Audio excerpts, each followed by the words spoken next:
Hey people, today I'm going to take you through a release for the erector spinae,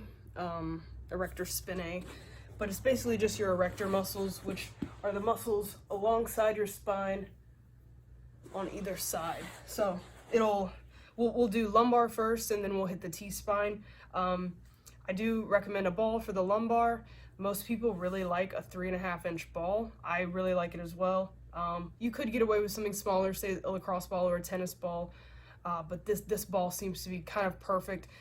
This one doesn't have any give, though, so you kind of got to use your best judgment. I've known people that had to use softer balls or foam rollers even. Now for the T-spine, I will show you two techniques. You could tackle the T-spine in the exact same way that you would tackle the lumbar, or if you happen to have a PVC pipe, you could do this a little bit differently. So I'll show you both of those. So first we're going to start with the release that most of you are probably already familiar with. This will involve us putting the ball on either side of the spine. So right here I'm going to go to the right side of my spine. My spine is here. I'm on the right side of it, okay?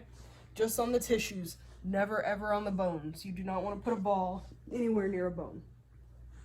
All right, so I found a good spot on my lumbar, and this position I'm in right now, this is pretty easy. This is not very deep, so it'd be even easier probably with your legs straight. I do recommend keeping your legs somewhat bent, but you're really just gonna kind of let your body sink into the ball here, anywhere from 30 seconds to a minute and a half. If you have lumbar problems, I definitely recommend going up to 2 to 3 minutes on this release.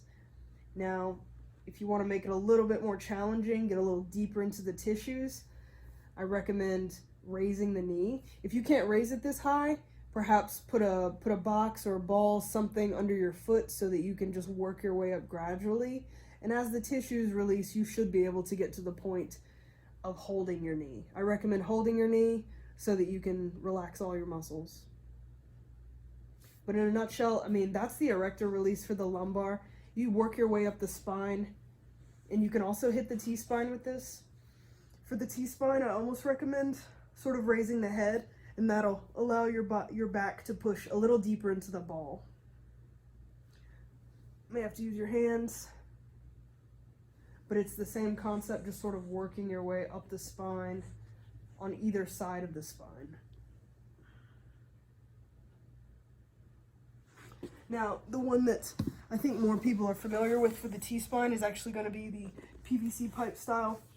And this works if you have a foam roller, but foam rollers are really large and they're too large and they're too soft to really penetrate deep enough into the tissues to give you any kind of a change. That's why I prefer the PVC pipe. And you can lay down with the PVC pipe underneath you. It is pushing your spine into extension, which is fine. Just don't go nuts with that, because that is a passive range of motion. You're not actively pushing yourself there, so it's not the most beneficial part of this release. The most beneficial part of this release is putting the pressure onto the PVC. And you may have to roll your way down the PVC a little bit to get the entire length of the T-spine.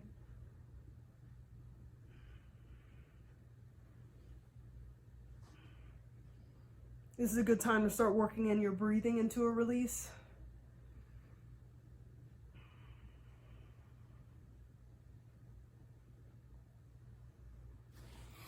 But there you go. That's 2 spinal releases for you. Just kind of depending on what you have access to. Let me know what you think, guys.